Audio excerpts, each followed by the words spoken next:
সবাইকে আন্তরিকভাবে স্বাগত। যে যেখান থেকে আমার মুকুল স্যার ইউটিউব চ্যানেলটি দেখছেন সবার জন্য আন্তরিক শ্রদ্ধা, সম্মান এবং শুভকামনা। ভারত সম্পর্কে আফগানিস্তানের যে মূল্যায়ন, ভারত সম্পর্কে আফগানিস্তানের যে ভাবনা, তাদের যে চিন্তা, তাদের যে কথাবার্তা, বিবৃতি, তা শুনলে কিন্তু পাকিস্তানের গায়ে জ্বালা ধরে যাবে, মাথা গরম হয়ে যাবে, আগুন লেগে যাবে মাথায়।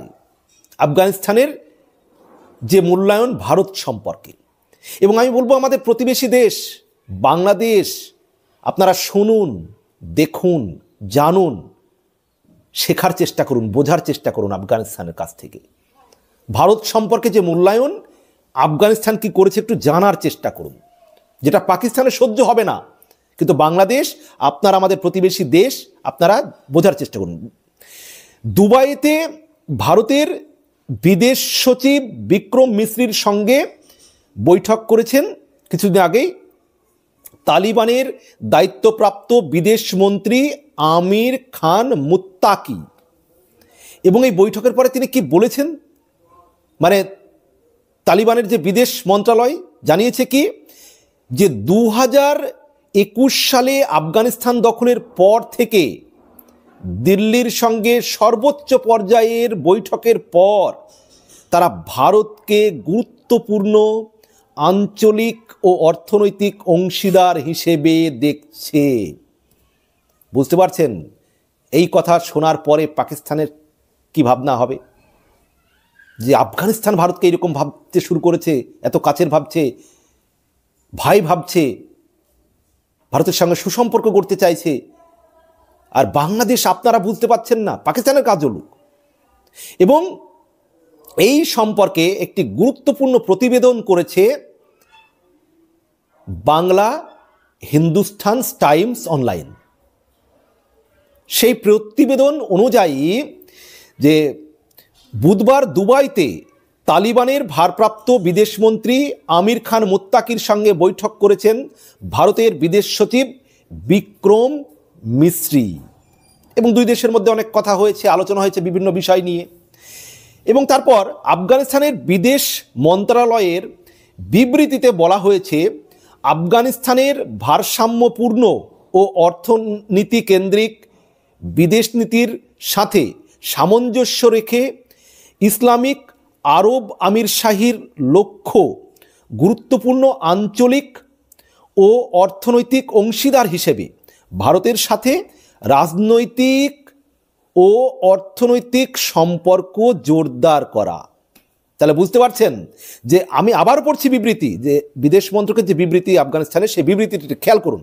আফগানিস্তানের ভারসাম্যপূর্ণ ও অর্থনীতি কেন্দ্রিক বিদেশ নীতির সাথে সামঞ্জস্য রেখে ইসলামিক আরব আমিরশাহীর লক্ষ্য গুরুত্বপূর্ণ আঞ্চলিক ও অর্থনৈতিক অংশীদার হিসেবে ভারতের সাথে রাজনৈতিক ও অর্থনৈতিক সম্পর্ক জোরদার করা।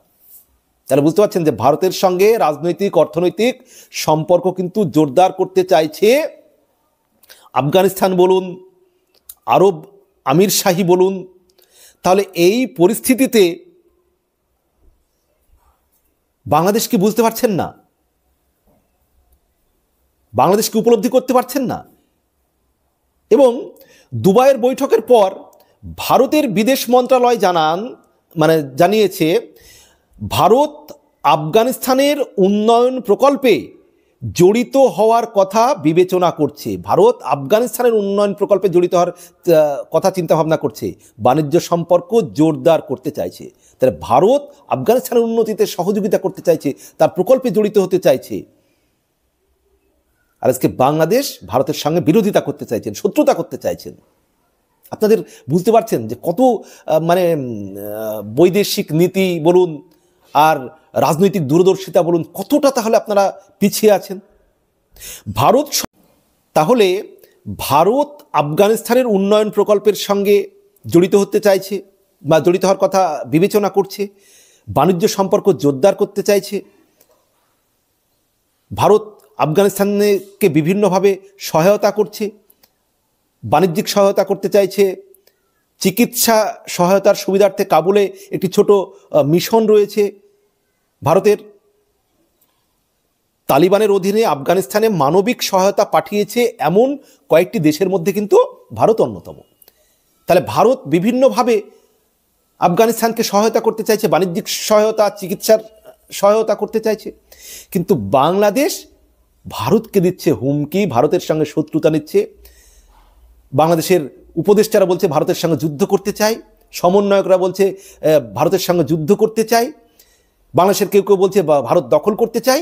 অথচ আফগানিস্তানকে দেখুন, তারা চায় যে ভারতের সঙ্গে সুসম্পর্ক রাখতে, ভারতের সঙ্গে বন্ধুত্বপূর্ণ সম্পর্ক স্থাপন করতে। তারা ভারতের সঙ্গে একটা দারুণ আন্তরিকতার সম্পর্ক গড়তে চাইছে এবং ভারতকে তারা মনে করছে যে যে দুই দেশের যে একটা সুসম্পর্ক এবং আঞ্চলিক এবং অর্থনৈতিক অংশীদার হিসেবে দেখতে চাইছে ভারতকে তারা আফগানিস্তান। যেটা আমি ভিডিওর প্রথমেও বললাম, যেটা পাকিস্তানের পক্ষে সহ্য হবে না যে ভারতের সঙ্গে আফগানিস্তানের সঙ্গে সুসম্পর্ক হোক। তেমনই পাকিস্তান চাইবে না বাংলাদেশের সঙ্গে ভারতের সুসম্পর্ক হোক। তারা পেছন থেকে কলকাঠি নাড়তে চাইবে, কিন্তু বাংলাদেশের তো বোঝা উচিত বাংলাদেশের সুবিধার্থে দুটি দেশ সুসম্পর্ক থাকলে দুটি দেশেরই মঙ্গল, ভারতেরও মঙ্গল, বাংলাদেশেরও মঙ্গল। এবং বাংলাদেশ ভারত সবচাইতে নিকটতম প্রতিবেশী, দুটি দেশের মধ্যে তো একটা দারুণ সম্পর্ক থাকা উচিত। কিন্তু বাংলাদেশের বর্তমানে যে উপদেষ্টারা আছেন, সমন্বয়করা আছেন, তারা একের পর এক ভারত বিরোধী মন্তব্য করছেন, ভারত বিদ্বেষী কথা বলছেন।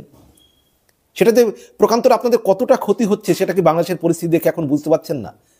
ভারতের চিকিৎসা করতে আসতে পারছেন না, ভারত ভিসা দিচ্ছেন আপনাদের মানে জরুরি ছাড়া, ভারতের ভিসা তেমন দিচ্ছে না বাংলাদেশকে, জরুরি খুব জরুরি বা চিকিৎসার জন্য খুব জরুরি তারা পাচ্ছে, অ্যাভেলেবল ভিসাটা ভারত দিচ্ছে না।